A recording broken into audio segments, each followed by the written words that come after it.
ಮುಡಾ ಅಕ್ರಮವನ್ನೇ ಅಸ್ತ್ರ ಮಾಡಿಕೊಂಡಿರುವಂತಹ BJP ಪಾದಯಾತ್ರೆಯ politics ಮಾಡ್ತಾ ಇದೆ.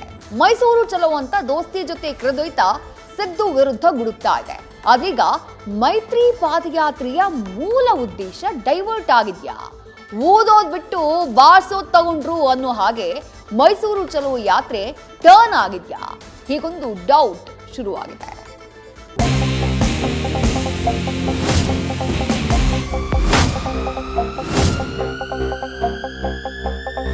ಹೆಂಗ್ ಬಂತು, ಎಲ್ಲಿಗೆ ಬಂತು, ಎಷ್ಟು ಬಂತು? ಒಂದು ಬ್ಲಾಕ್ ಅಂಡ್ ವೈಟ್ ಟಿವಿ, ಮತ್ತೊಂದು ಒಂದು ಡಿವಿಡಿ. ಅದರಿಂದ ಇವತ್ತು 1400 ಕೋಟಿ ಹಣ ಸಂಪಾದನೆ ಮಾಡಿದ್ದಾರ.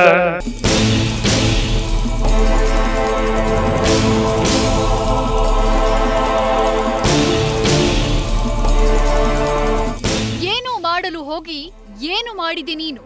ಪಾದಯಾತ್ರೆ ಉದ್ದೇಶವನ್ನೇ ಮರೆತು ಆಸ್ತಿ ಕುಸ್ತಿಯ ಮೊರೆ ಹೋದೆಯೇ ನೀನು? ಹೀಗೆ ಎಚ್.ಡಿ. ಕುಮಾರಸ್ವಾಮಿ ವಿರುದ್ಧ ಬಿಜೆಪಿ ನಾಯಕರು ಮುಸು ಮುಸು ಅಂತ ಮುನಿಸು ಹೊರಹಾಕ್ತಿದ್ದಾರಂತೆ.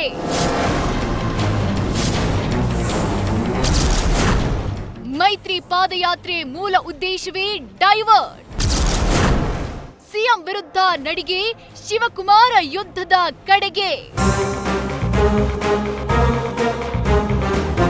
ಮೂಡ ಹಗರಣವನ್ನೇ ಬ್ರಹ್ಮಾಸ್ತ್ರ ಮಾಡಿಕೊಂಡು ಸಿಎಂ ಸಿದ್ದರಾಮಯ್ಯರನ್ನೇ ಟಾರ್ಗೆಟ್ ಮಾಡಿದ್ದ ದೋಸ್ತಿ ಮೈಸೂರು ಚಲೋ ಮಾಡ್ತಿದೆ. ಬೆಂಗಳೂರಿಂದ ಅರಮನೆ ನಗರಿ ಕಡೆ 4 ದಿನದಿಂದ ಹೆಜ್ಜೆ ಹಾಕ್ತಿದೆ. ಆದ್ರೀಗ ದೋಸ್ತಿ ನಡೆಗೆ ಮಾರ್ಗ ಮಧ್ಯೆ ಡೈವರ್ಟ್ ಆಗ್ಬಿಡ್ತಾ ಎಂಬ ಗುಮಾನಿ ಶುರುವಾಗಿದೆ. ಸಿಎಂ ರಾಜೀನಾಮೆಗೆ ಒತ್ತಾಯಿಸಿ ಹೊರಟಿದ್ದ ಯಾತ್ರೆ ಡಿಕೆಶಿ ಎಚ್ಡಿಕೆ ಮಧ್ಯೆ ಆಸ್ತಿ ಕುಸ್ತಿಯಾಗಿ ಬದಲಾಗಿದೆ ಎಂಬ ಅಸಮಾಧಾನ ಕಮಲ ಪಾಳ್ಯದಲ್ಲಿ ಮೂಡಿದೆ. ದೋಸ್ತಿ ಪಾದಯಾತ್ರೆ ವೇಳೆ ಡಿಕೆಶಿ ಎಚ್ಡಿಕೆ ಮಧ್ಯೆ ಸಂಪತ್ತಿಗೆ ಸವಾಲ್ ವಾಗ್ಯುದ್ಧ ನಡೀತಿದೆ. ಆಸ್ತಿ ವಿಚಾರಕ್ಕೆ ಡಿಕೆ ಶಿವಕುಮಾರ್, ಕುಮಾರಸ್ವಾಮಿ ಪರಸ್ಪರ ಸವಾಲ್ ಹಾಕ್ತಿದ್ದಾರೆ. ಹೀಗೆ ನಡೀತಿರೋ ಸಂಪತ್ತಿಗೆ ಸವಾಲ್ ಫೈಟ್ ಮೈತ್ರಿ ಪಾದಯಾತ್ರೆ ಮೇಲೆ ಎಫೆಕ್ಟ್ ಆಗ್ತಿದ್ಯಂತೆ. ಪಾದಯಾತ್ರೆಯ ಮೂಲ ಉದ್ದೇಶವೇ ಡೈವರ್ಟ್ ಆಗಿದೆ ಅಂತ ಬಿಜೆಪಿಗರು ಅಸಮಾಧಾನ ಹೊರಹಾಕಿದ್ದಾರಂತೆ. ನಮ್ಮ ಹೋರಾಟ ಈಗ ಡಿಕೆಶಿ ಎಚ್ಡಿಕೆ ನಡುವಿನ ವಾರ್ ಆಗಿದೆ. ಪಾದಯಾತ್ರೆ ಮೂಲ ಗುರಿ ಈಡೇರಿಸುವ ಶ್ರಮ ವ್ಯರ್ಥ ಆಗ್ತಾ ಇದೆ. ಇಬ್ಬರ ನಾಯಕರ ಕಾಳಗದಿಂದಾಗಿ ಪಾದಯಾತ್ರೆ ಹೆಚ್ಚು ಸುದ್ದಿಯಾಗ್ತಿಲ್ಲ ಅಂತ ಆಪ್ತರ ಬಳಿ ಬಿಜೆಪಿ ಶಾಸಕರು ಹಾಗೂ ಮುಖಂಡರು ಅಸಮಾಧಾನ ತೋಡ್ಕೊಂಡಿದ್ದಾರೆ ಅಂತ ತಿಳಿದು ಬಂದಿದೆ.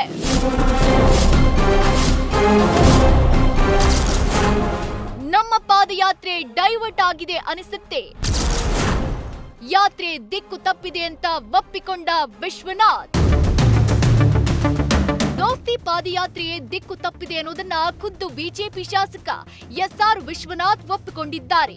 ಡಿಕೆ ಎಚ್ಡಿಕೆ ನಡುವಿನ ವೈಯಕ್ತಿಕ ವಾರ್ನಿಂದ ಕಾರ್ಯಕರ್ತರ ಹುಮ್ಮಸ್ಸು ಕಡಿಮೆಯಾಗಿದೆ ಎಂದಿದ್ದಾರೆ. ಮೊದಲನೇ ದಿನ ಅತ್ಯಂತ ಯಶಸ್ವಿಯಾಗಿ ಉದ್ಘಾಟನೆಯನ್ನು ಮಾಡಿ ಪಾದಯಾತ್ರೆ ಶುರುವಾಯಿತು. ಈ ಮಧ್ಯದಲ್ಲಿ ಇವತ್ತು ವೈಯಕ್ತಿಕ ಟೀಕೆ ಟಿಪ್ಪಣಿಗಳನ್ನು ಮಾಡ್ತಾ ಇರ್ತಕ್ಕಂಥದ್ದು ಎಲ್ಲ ಒಂದು ಕಡೆ ಸ್ವಲ್ಪ ಜನಗಳ ಮನಸ್ಸು ಡೈವರ್ಟ್ ಆಗ್ತದೆ. ತಾವು ಮಾಧ್ಯಮದವರು ಕೂಡ ಪಾದಯಾತ್ರೆಯನ್ನು ಬಿಟ್ಟು ಈ ವೈಯಕ್ತಿಕವಾದಂಥ ಟೀಕೆ ಟಿಪ್ಪಣಿಗಳಿಗೆ ಹೆಚ್ಚು ಒತ್ತನ್ನು ಕೊಡ್ತಾ ಇರ್ತಕ್ಕಂಥದ್ದು ನಾವು ನೋಡ್ತಾ ಇದ್ದೀವಿ. ಒಂದು 2-3 ದಿನಗಳಿಂದ ವೈಯಕ್ತಿಕ ಟೀಕೆ ಟಿಪ್ಪಣಿಗಳಿಗೆ ಹೆಚ್ಚು ಒತ್ತು ಕೊಟ್ಟಿರೋದ್ರಿಂದ ಇವತ್ತೇನು ಸಾವಿರಾರು ಜನ ಕಾರ್ಯಕರ್ತರು ನಿರಂತರವಾಗಿ ಪಾದಯಾತ್ರೆಯನ್ನು ಮಾಡ್ತಾ ಇದ್ದಾರೆ, ಅವರ ಹೋರಾಟಕ್ಕೆಲ್ಲ ಒಂದು ಕಡೆ ಸ್ವಲ್ಪ ಹುಮ್ಮಸ್ ಕಡಿಮೆ ಆಗ್ತದೇನೋ ಅಂತೇಳಿ ನಮ್ಗೆ ಅನಿಸ್ತಾ ಇರ್ತಕ್ಕಂಥದ್ದು. ಒಟ್ಟಾರೆ ಏಟಿಗೆ ಏಟು, ಮುಯ್ಯಿಗೆ ಮುಯ್ಯಿ ಅಂತ ದಳಪತಿ ತಮ್ಮ ಕಾರ್ಯವನ್ನೇ ಮರೆತ್ರ. ಜೊತೆಗೆ ಬಿಜೆಪಿ ಬಿಚ್ಚಿಟ್ಟಿದ್ದ ಮೂಡ ಬ್ರಹ್ಮಾಸ್ತ್ರದ ದಿಕ್ಕು ತಪ್ಪಿಸಿದ್ರ. 7 ದಿನದಲ್ಲಿ 4 ದಿನ ಕಳೆದೋಯ್ತು. ಈಗಲಾದ್ರೂ ಮೈಸೂರು ಚಲೋ ಕಾರಣದ ಬಗ್ಗೆ ಅರಿತುಕೊಳ್ತಾರ? Wait and watch. Manjunath, political bureau, news first. News first ನಿರ್ಭೀತಿಯಿಂದ ನಿಮ್ಮ ಪರವಾಗಿ.